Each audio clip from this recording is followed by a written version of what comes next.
Hey guys, so this is episode number 4 of my indoor herbal tea garden series. If you saw last week's episode, you will definitely notice a difference. Everything is coming in beautifully and I just couldn't be happier. Of course, there have been troubles along the way and we'll get into more of that in a few minutes as I go over each individual plant. I will, however, say one thing. We have battled fungus gnats over this last week.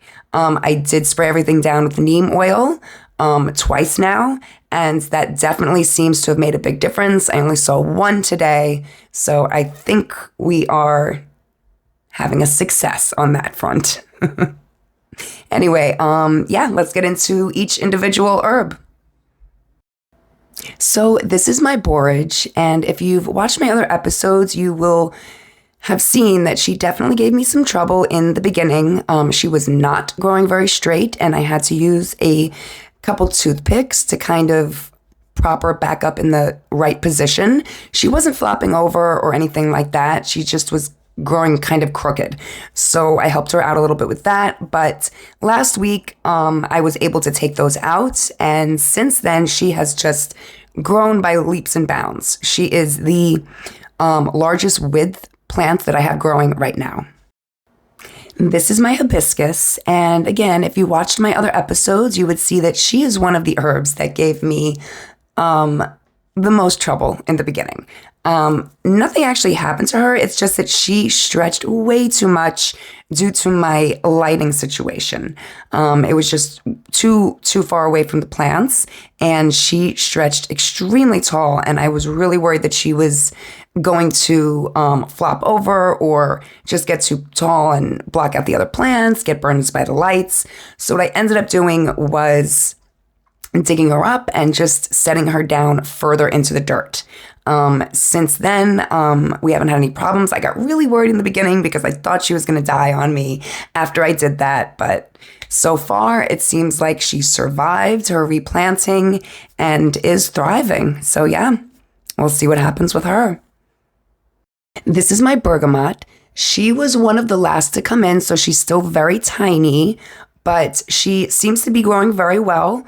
We haven't had any problems with her yet, but we're going to keep an eye on her and make sure that she continues to thrive. And this is my echinacea. Again, one of the last ones to come in. I think she was my second to last to come in. So she's still extremely tiny. We will see how she develops. She has so few leaves right now, it's kind of hard to tell what is going to happen, but hopefully she grows well. And here is my chamomile. She was actually not one of my last to come in, but she's still very tiny, although she seems to be growing very well. I've mentioned before that this is the first time I've grown any of these herbs, so I honestly had no idea what to expect, and this is all a learning process.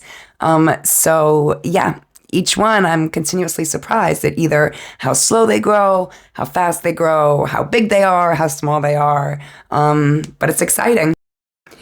And here is calendula. She has absolutely given me the most problems since the beginning. She actually completely flopped over, and I thought she was on her way to dying a horrible death. What I did was I propped her up with a few toothpicks. When that didn't work, I actually uprooted her and planted her further down in the dirt because I suspect that she had stretched too much to support those big leaves.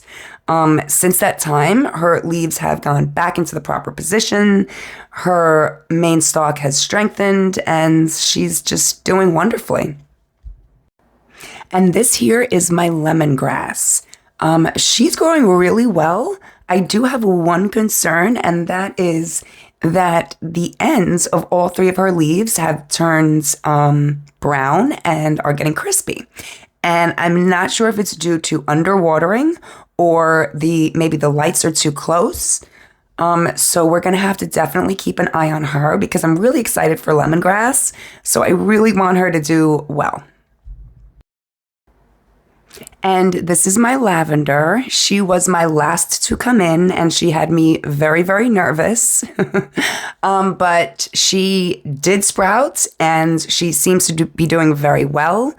And we're just gonna watch her and see what happens.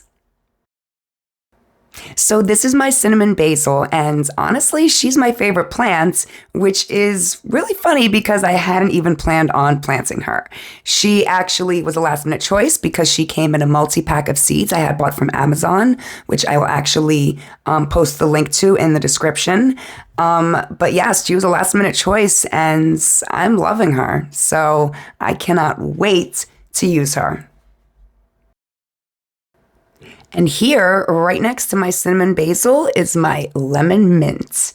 I planted four. I thinned it out a lot.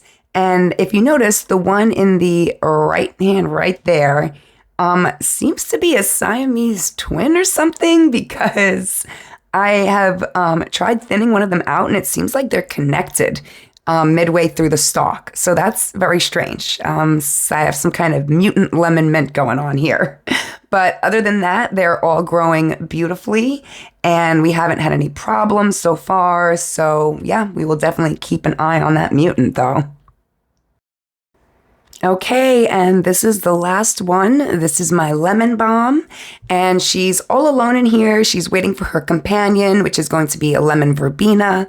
But I can't find the seeds for that on Amazon, so I might end up just getting a starter plant. But for right now, the lemon balm is actually doing beautifully. We haven't had any issues with her so far. All of her leaves are just perfect. And yeah, I'm excited because lemon balm is one of my favorite teas.